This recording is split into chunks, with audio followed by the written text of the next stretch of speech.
Do you want to know? Hello बच्चा लोग, कैसे हैं आप लोग? बढ़िया। तो बच्चा लोग, लास्ट टाइम हमने आपके ग्रेविटेशन का एक बहुत ही जरूरी डेरिवेशन देखा था, जो कि था weight on any object on moon is 1/6 of the weight of that object on earth. ठीक है, अब आज हम कोशिश करेंगे कि आपका ये चैप्टर कंप्लीट हो जाए। आज जो टॉपिक हमने शुरू करना, देखिए आज जितने भी टॉपिक हम डिस्कस करेंगे सारे के सारे टॉपिक बहुत छोटे हैं एंड बहुत ही इजी है, बस आपको खाली वो चीजें याद रखनी है। सो फर्स्ट हम पढ़ेंगे प्रेशर। भाई एग्जाम का प्रेशर, मम्मी पापा का प्रेशर नहीं। भाई मैं अगर किसी भी ऑब्जेक्ट पे फोर्स लगाऊं, देखिए सपोज करो मैं ये फोर्स ऐसे लगाऊं या ये फोर्स ऐसे लगाऊं, दोनों का असर अलग अलग होगा।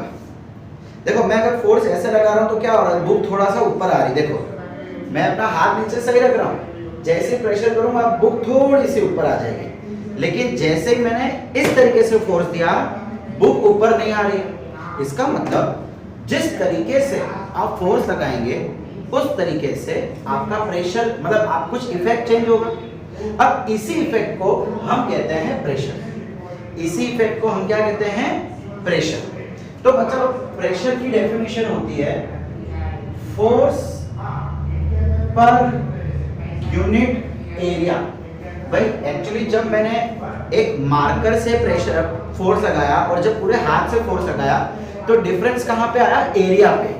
पहले बुक का सिर्फ इतना छोटा सा एरिया कवर हुआ, देखो जहां पे मैं टच कर रहा हूं छोटा सा एरिया, लेकिन अब की बार क्या हुआ, हाथ लगाने से इतना बड़ा एरिया कवर हो गया। समझ आ रहा है मैं क्या बोल रहा हूँ? सो अल्टीमेटली फर्क कहां पे आ रहा है? एरिया पे आ रहा है। तो आप कितने एरिया पे कितना फोर्स लगा रहे हो, दैट इज कॉल्ड प्रेशर। अब चलो आप जो ये पढ़ रहे हो ना अभी, ग्रेविटेशन, प्रेशर, फिर इससे पहले आपने वेट पढ़ा, मास पढ़ा। अब सपोज करो मैं यही चीज किसी 4th या 5th वाले बच्चे को पढ़ाऊंगा तो उसको समझ नहीं आएगा। इसका मतलब उसका दिमाग अभी छोटा है, मैंने फोर्स ज्यादा लगा दिया, बच्चे को प्रेशर ज्यादा आ जाएगा। आपके लिए भी जब कोई टिपिकल चीज आ जाती है, भाई आपके भी जब कोई डिफिकल्ट चीज आ जाती है तो आप भी बस सब पकड़ यार बहुत प्रेशर है कि नहीं? सो बस आप कितने एरिया पे कितना फोर्स लगा रहे हो। सपोज करो मैं आपको बोल दूं कि चलो इस बार आपके एग्जाम में सिर्फ ABCD आएगी और कुछ नहीं आएगा, अरे जलसा सर, चलो बुक बंद करो निकलो, है कि नहीं? मतलब आपका दिमाग अभी अच्छा खासा ग्रो हो चुका है। इतने ग्रो हुए हुए दिमाग में अगर मैं बोलूं ABCD, मतलब मामूली फोर्स हो गया, समझ रहे हो? सो बच्चा लोग प्रेशर को हमेशा दिया जाता है फोर्स अपॉन एरिया। ठीक है, तो एक्चुअली प्रेशर क्या है? कंपैरिजन है। किसके बीच का कंपैरिजन? कि आप कितने एरिया पे कितना फोर्स लगा रहे हो, कितने एरिया पे कितना फोर्स लगा रहे हो, बस। अब ये प्रेशर हर जगह आप देख सकते हो, अपने दिमाग पे देख लो जो मैंने एग्जांपल दिया। अब कई बार ये जो फोर्स है ना, इसको मुझे परपेंडिकुलरली लगाना पड़ता है। देखो फोर्स मैं चाहे तो ऐसा लगा सकता हूँ, ऐसा लगा सकता हूँ, ऐसा लगा सकता हूँ, लेकिन मैक्सिमम फोर्स कब लगेगा? अच्छा मुझे एक बात बताओ, फोर्स मतलब क्या होता है? वेट। सपोज करो कि ये कोई खिल्ली है और मैं इसको हथौड़ी से ठोक रहा हूँ, मैं हाथ से ठोकता हूं तो ये अंदर नहीं जाएगा, लेकिन हथौड़ी से ठोकता हूं तो अंदर चला जाता है। क्यों? हथौड़ी के आगे लोखंड होता है, लोखंड का वेट बहुत होता है। सो अगर उसका वेट ज्यादा है तो सीधी सी बात है उसका फोर्स भी ज्यादा होगा। हमने लास्ट टाइम ये देखा था ना, weight is nothing but the gravitational force. समझ आ रहा है? अच्छा भाई अगर मैं खिल्ली को स्ट्रेट ठोकूं तो वो चंद सेकंड में अंदर चली जाएगी, अगर मैं उसको आड़ा एड़ा ठोकूंगा तो वो निकल जाएगी, मुड़ जाएगी, ऐसा कुछ प्रॉब्लम हो जाएगा। इसका मतलब अगर मेरे को फोर्स को मैक्सिमम बनाना है, फोर्स को मैक्सिमम बनाना है तो मुझे उसको परपेंडिकुलरली अप्लाई करना पड़ेगा। Should be applied perpendicularly. Perpendicularly का मतलब होता है 90 डिग्री पे, ऐसे 90 डिग्री पे ये जब खिल्ली ना जिसको 90 डिग्री पे फोर्स लगाना पड़ेगा। तो जब मैं फोर्स को 90 डिग्री पे लगाऊंगा उसका नाम चेंज हो जाता है, उसको हम बोलते हैं थ्रस्ट। क्या बोलते हैं? थ्रस्ट। बच्चा गलती से भी स्पेलिंग में रॉन्ग मत करना, अगर यू आगे आ गया, आर पीछे चला गया, थर्स्ट हो गया तो लेने के देने हो जाएंगे। थर्स्ट THUR का मतलब होता है प्यास, थर्स्ट, मैं प्यासा हूं, आई एम थर्स्टी। लेकिन ये क्या होता है? थ्रस्ट, ये फोर्स है। तो फोर्स का एक दूसरा नाम थ्रस्ट, कब? जब वो मैक्सिमम होगा, जब वो परपेंडिकुलरली लगाया जाएगा। तो हम प्रेशर को इस तरीके से भी लिख सकते हैं, थ्रस्ट अपॉन एरिया। अब बच्चों जरा यहाँ ध्यान से देखो, क्या मैं ऐसा बोल सकता हूँ कि प्रेशर जो है वो थ्रस्ट पे डायरेक्टली प्रोपोर्शनल है और एरिया पे इनवर्सली प्रोपोर्शनल? मतलब अगर एरिया फिक्स रखता हूँ, अगर एरिया फिक्स, भाई एरिया फिक्स का मतलब हो गया कि जब आप खिल्ली ठोकते हो तो उस समय एरिया फिक्स है, उसका मतलब अब जो प्रेशर होगा, अब जो प्रेशर दीवार के ऊपर लगेगा वो डायरेक्टली डिपेंड करेगा कि आप कितना थ्रस्ट दे रहे हैं, कितना 90 डिग्री पे। देखो जितनी जोर से आप 90 डिग्री पे देंगे वो फटाक से अंदर घुसेगा। अगर आपने 90 डिग्री पे अप डाउन कर दिया तो खिल्ली अंदर नहीं घुसती है, मुड़ जाएगी, ऊपर नहीं चली जाएगी, बाहर नहीं जाएगी, कुछ भी हो जाएगा। समझ रहे हो मैं क्या बोल रहा हूँ? चलिए अब अगर मैं थ्रस्ट को फिक्स कर दूं, मैं क्या कर रहा हूँ, मैं पहले एक बार खिल्ली पे हथौड़ी मार रहा हूँ और एक बार इस जगह पे हथौड़ी मार रहा हूँ, तो खिल्ली का एरिया इतना सा और इसका एरिया इतना होगा जहां तक हथौड़ी आएगी। अब फर्क क्या पड़ेगा जरा ध्यान देना, भाई प्रेशर एरिया पे इनवर्सली प्रोपोर्शनल है, मतलब एरिया अगर बढ़ेगा तो प्रेशर कम होगा, इनवर्सली उल्टा। इनवर्स मतलब क्या होता है? उल्टा रिलेशन। तो अगर एरिया बढ़ेगा तो प्रेशर घटेगा, उल्टा भी सही है, प्रेशर बढ़ेगा एरिया घटेगा। इसका मतलब अगर एरिया कम है तो प्रेशर ज्यादा होगा। चलिए पहले मैं एक एग्जांपल बताता हूँ। पता है आपको वो बोर्ड आता है जिसपे पिन हम मारते हैं, ऐसे अंगूठे से दबाते हैं, फटाक से चली जाती है। आप अपने ये उंगली से ट्राई करना, नहीं जा पाएगी। अंगूठे से हमसे 90 डिग्री होता है। अब एक पिन का जो एरिया है वो तो फिक्स है, पिन का तो एरिया पतले से होगा ना, पिन तो एरिया तो फिक्स हो गया, बचा क्या? थ्रस्ट। अब आप जितना ज्यादा फोर्स लगाएंगे उतनी जल्दी वो अंदर जाएगा, मतलब आपने जितना थ्रस्ट लगाया उतना ही ज्यादा प्रेशर हुआ, प्रेशर ज्यादा होगा तो उतना ही जल्दी वो अंदर चला जाएगा। एक और एग्जांपल, जब आप रेगिस्तान पे जाते हैं, शायद आप लोग कोई गया होगा, नहीं गया हो तो अभी जब कोरोना खत्म हो जाए तो चले जाना। भाई जब मैं रेगिस्तान पे मिट्टी के ऊपर खड़ा रहता हूँ ना तो मेरे पांव अंदर जाते हैं, जाते हैं अंदर, जाते हैं, बिल्कुल जाते हैं। क्यों जाते हैं? बिकॉज देखो सपोज करो ये सुमित खड़ा हुआ है, ठीक है, सुमित के अच्छे अच्छे पांव हैं, मस्त वाले पांव हैं सुमित के, 3 ही उंगली है, ज्यादा उंगलियां नहीं है इसके पांव में। अब होगा क्या? देखो पांव का एरिया काफी छोटा होगा, है ना, पांव का एरिया छोटा है लेकिन फोर्स कितना सारा है, भाई सुमित के पूरे बॉडी का फोर्स लगेगा। तो होगा क्या? आपके पांव मिट्टी में जाएंगे। अब सुमित वहां पे जिद करने लग गया, मुझे खिलौना चाहिए, रो के बैठ गया, वो लेट गया वहां पे, सुमित लेट गया, मम्मी मुझे खिलौना चाहिए, ये पूरी मिट्टी है। अब सुमित की बॉडी अब अंदर नहीं जा रही है, सुमित की बॉडी अब अंदर नहीं जा रही है। क्यों नहीं जा रही है? अरे भाई देखो ना कितना सारा एरिया बढ़ गया, अब तो लॉकडाउन में मोटा भी हो गया। समझ रहे हो ना, ये दिस एरिया बच्चा, आप जब पांव पे खड़े हो तो एरिया इतना सा, जब आप बॉडी के बल लेट गए तो आपकी सर से लेके पांव तक कितना बड़ा एरिया हो गया आपके बॉडी का, मतलब एरिया बढ़ गया। एरिया बढ़ेगा तो प्रेशर कम हो जाएगा। हमने तो ये दिखाया है कि एरिया बढ़ेगा तो प्रेशर कम होगा।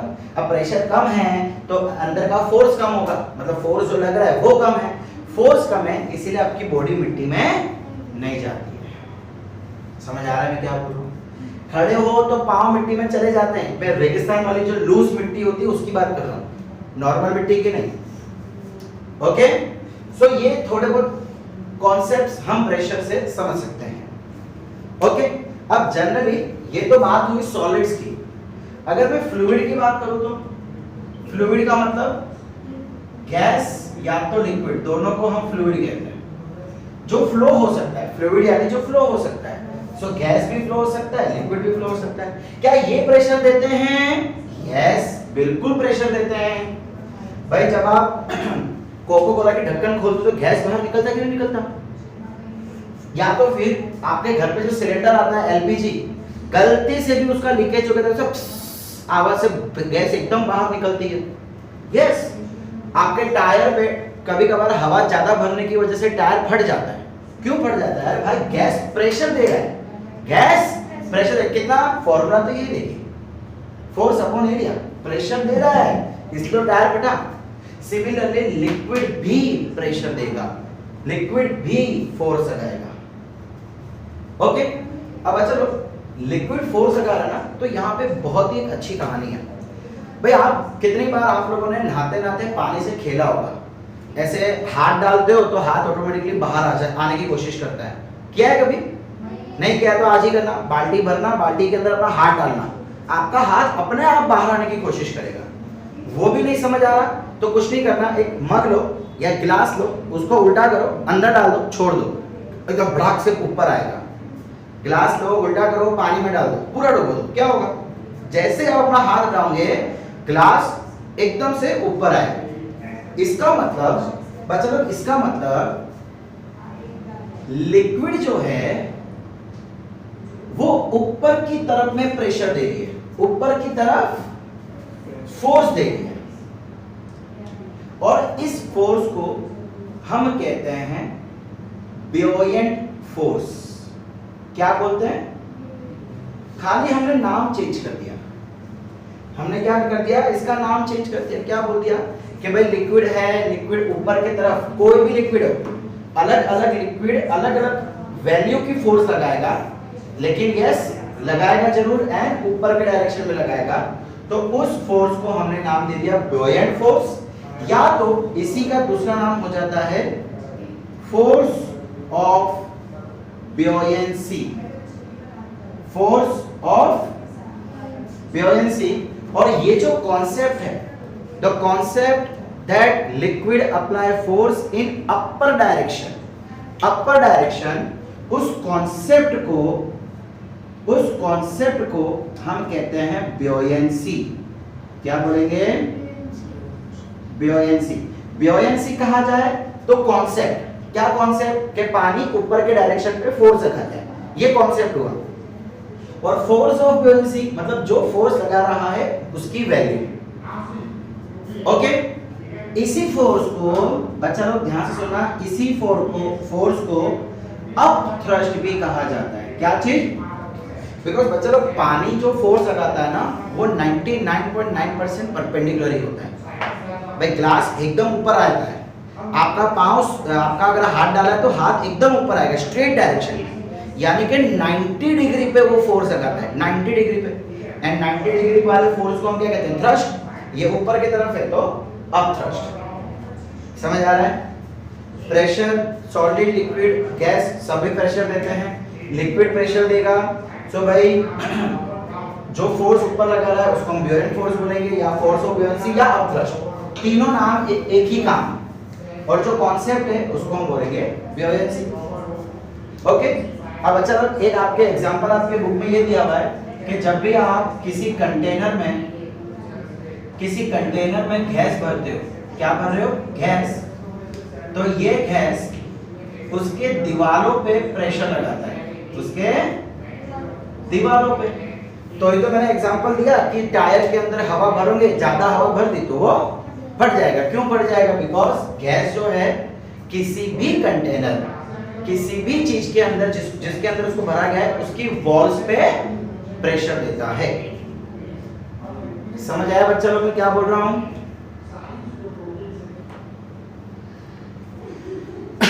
अच्छा, हमने अभी देखा कि लिक्विड जो है फोर्स लगाएगा जिसको हम ब्योयंट फोर्स कहते हैं।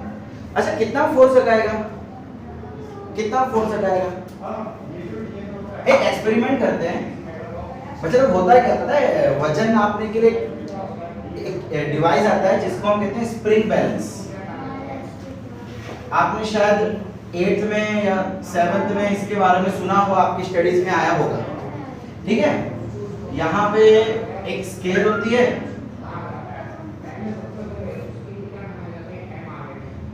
और यहाँ पे एक स्प्रिंग लटकी भी होती है, एंड इसके नीचे हम लोग हमारा ऑब्जेक्ट लगाते हैं जिसका वजन मापना होता है। अब बच्चों ऐसा एक्सपेरिमेंटली देखा गया है कि जब आप इस चीज को पानी में डुबोगे, इस चीज को जैसे आप पानी में डुबोगे ये स्प्रिंग बढ़ना बंद कर देगी।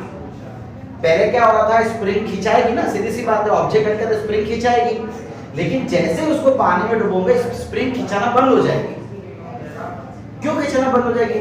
हमने अभी भी पढ़ा कि लिक्विड क्या करता है, ऊपर की तरफ फोर्स लगाता है।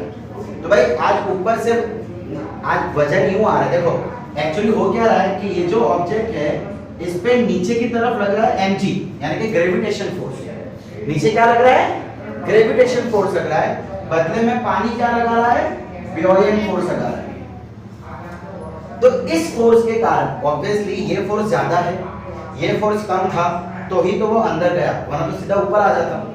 ये फोर्स ज्यादा है, mg is greater than buoyant force, मैं भी मानता हूं, लेकिन इसके कारण इसका बढ़ना बंद हो गया।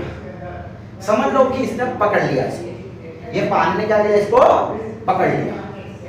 ओके, तो कितना फोर्स ये मास जो है इसकी वजह से कितनी ब्योयेंसी इसके ऊपर लगेगी, मतलब पानी कितना फोर्स इस पे लगा रहा है। तो ऐसा कहा जाता है कि अगर आप किसी ऑब्जेक्ट को पानी में डुबोगे पार्शियली या फुल्ली, पार्शियली का मतलब होता है आधा। देखो हमने क्या कर दिया, एक बकेट में पानी ले लिया और पानी को एकदम माप टू माप भर दिया, एकदम माप टू माप। अब अगर इसके अंदर में कोई ऑब्जेक्ट डालूंगा तो क्या होगा, सीधी सी बात है, पानी उछल के बाहर आ जाएगा, मतलब इतना पानी गायब हो जाएगा। मैं क्या करूंगा, इसको अलग से कलेक्ट कर लूंगा, ये जो पानी बाहर आया ना इसको कलेक्ट कर लूंगा, मैं बोलूंगा this is the water, this is the water displaced by an object. Displace का मतलब है भाई जब आप पानी के अंदर कोई चीज डालते हो तो पानी साइड में खिसक जाता है, अगर उसके अंदर जगह है तो पानी ऊपर आ जाएगा, जगह नहीं है तो पानी बाहर निकल जाएगा। Am I right? बिल्कुल सही। तो आज आपने जो चीज डाली अंदर उसके कारण पानी कितना साइड में खिसका, पानी कितना साइड में खिसका, ये वो पानी है। भाई मैंने ऑब्जेक्ट डाला, इस ऑब्जेक्ट की वजह से इतना पानी बाहर निकल गया, जगह नहीं थी ना तो बाहर निकल गया, मैंने उसको अलग से कलेक्ट कर लिया। तो हुआ क्या, this is a water displaced by the object. अब मैं क्या करूंगा, इस पानी का वेट मापूंगा। सपोज करो कि इसका वेट आ गया W, कितना आ गया W। तो बच्चा लोग ये जो W है this is nothing but the buoyant force. जितना वजन इस पानी का होगा जो अलग से मुझे बाहर मिल गया, उस पानी का जितना वजन होगा उतना ही वो फोर्स पानी इसके ऊपर लगाएगा। इस वजन का इस ऑब्जेक्ट का वजन नहीं कह रहा हूं, इस ऑब्जेक्ट का वजन नहीं कह रहा हूं, मैं किसका वजन कह रहा हूं, ये पानी जो इसके कारण बाहर निकल गया, मतलब इसके कारण जो डिस्प्लेस हो गया। तो ऐसा कहा जाता है ब्योयेंट फोर्स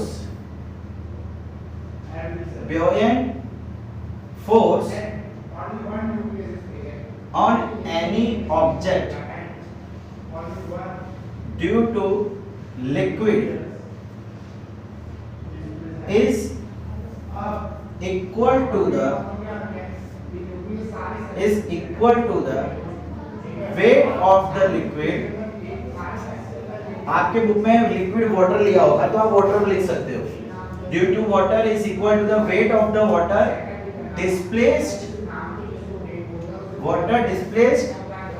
by the object। यहां पे एक इतना ऐड कर देंगे, when an object immersed partially or fully, partially or fully buoyant force on any object। भाई पार्शियली का मतलब होता है आधा, पूरा नहीं।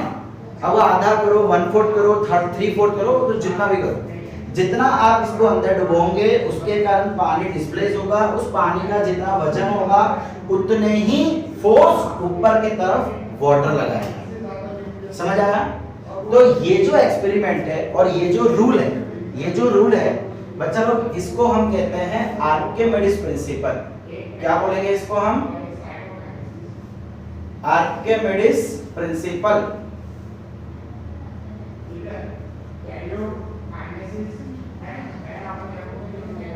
भाई आर्किमिडीज एक साइंटिस्ट था जिसने हमको इस रूल के बारे में बताया था। So this is nothing but the Archimedes principal. Okay, अब आर्किमिडीज प्रिंसिपल की खासियत कुछ है, मतलब उसके कुछ यूज है। क्या क्या यूज है देखो, आपके बुक में दे रखे हैं।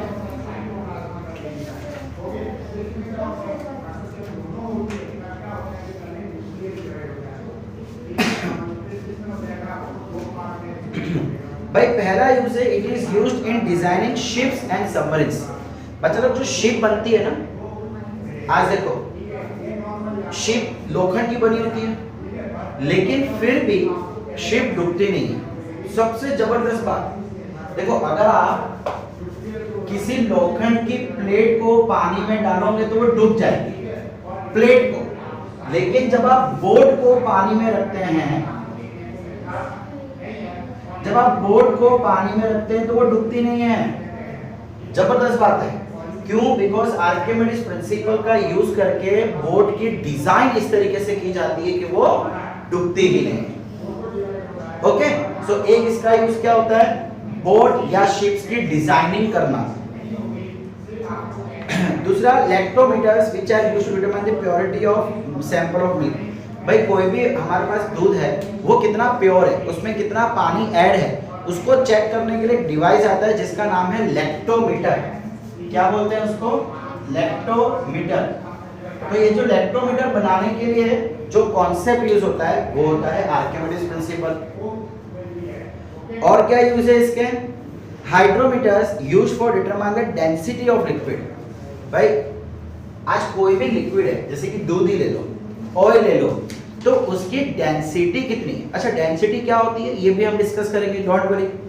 तो भाई इसकी जो डेंसिटी होती है वो मेजर करने के लिए एक डिवाइस आता है जिसे हम कहते हैं हाइड्रोमीटर। इसको बनाने के लिए भी जो फंडामेंटल यूज होते हैं वो है आर्किमिडीज प्रिंसिपल के। समझ आ रहा है? सो तीन यूजेस हमने देखे, एक तो शिप्स और सबमरीन्स बनाना, एक लैक्टोमीटर बनाना और एक हाइड्रोमीटर बनाना। लैक्टोमीटर का यूज क्या होता है? प्योरिटी ऑफ मिल्क चेक करने का। एंड हाइड्रोमीटर क्या होता है? किसी भी लिक्विड की डेंसिटी चेक करने का। बेटा 1 मार्क में भी क्वेश्चन आ सकते हैं। Dash is used to check the impurity of milk, lactometer. Dash is used to check the density of any liquid, hydrometer. समझ आ रहा है? ओके